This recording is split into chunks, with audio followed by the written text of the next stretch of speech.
Olá! A segurança no trabalho às vezes parece um bicho de sete cabeças, não é? Cheia de regras, normas. Mas hoje a gente vai desmistificar uma parte essencial disso.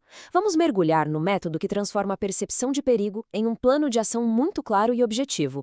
É basicamente o coração de qualquer sistema de gestão de saúde e segurança que se preze. E essa frase resume tudo, porque todo lugar, não importa se é um escritório supermoderno ou um canteiro de obras, tem seus perigos escondidos.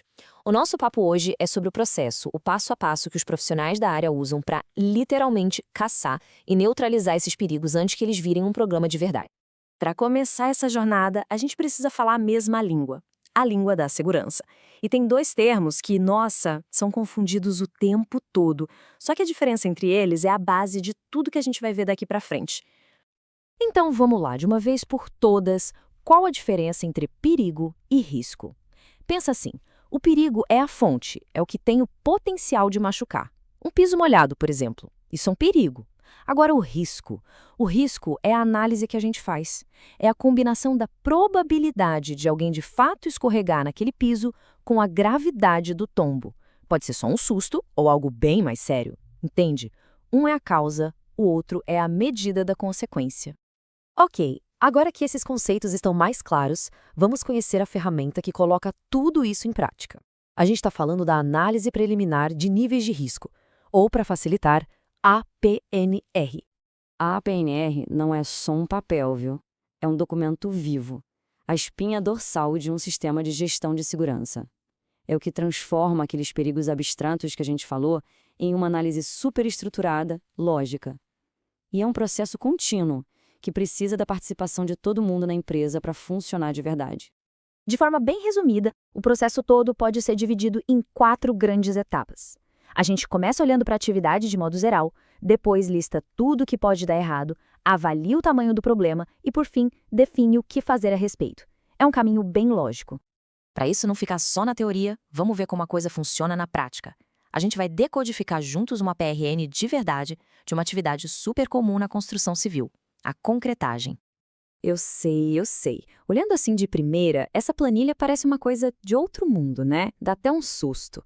Mas calma, o segredo é focar em uma linha de cada vez. Quando a gente faz isso, percebe que existe um processo muito lógico acontecendo ali, uma análise bem detalhada que considera tudo desde quem está exposto até o que a lei exige.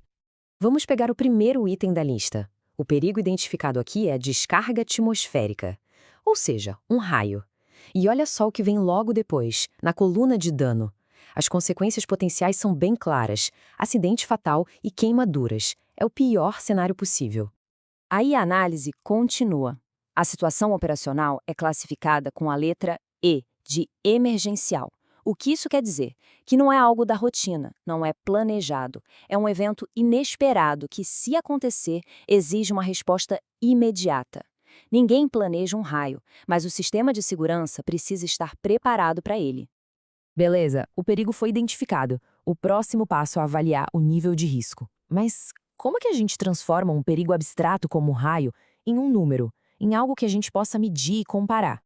A avaliação toda se resume a 2 perguntas bem diretas. Primeira, se acontecer, o estrago vai ser grande? E a segunda, qual é a chance real disso acontecer? É a combinação dessas 2 respostas que vai nos dar o nível do risco. No nosso exemplo do raio, a resposta para a primeira pergunta é bem óbvia. A gravidade é classificada como EP, ou extremamente prejudicial.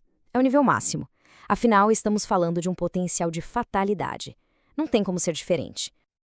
Agora a segunda pergunta. A probabilidade foi classificada como B, de baixa. Ué, mas como assim? A gente está falando de um raio.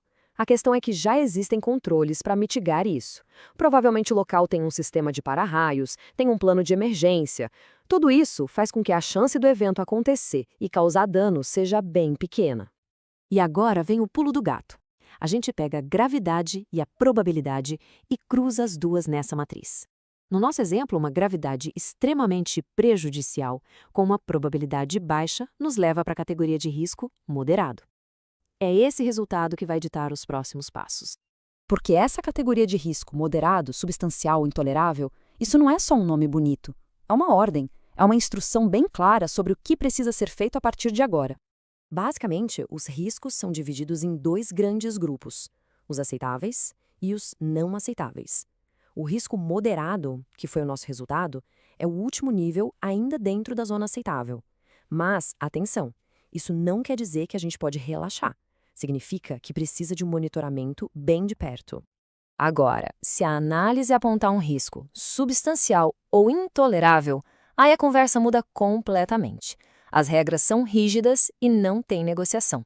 O trabalho simplesmente para. Tem que parar. A atividade só pode recomeçar quando o risco for reduzido para um nível aceitável. A segurança, nesse caso, vem em primeiro lugar, sem discussão. E para reduzir o risco, existe uma ordem de preferência, uma hierarquia. A primeira opção é sempre tentar eliminar o perigo. Se não der, a gente vai descendo.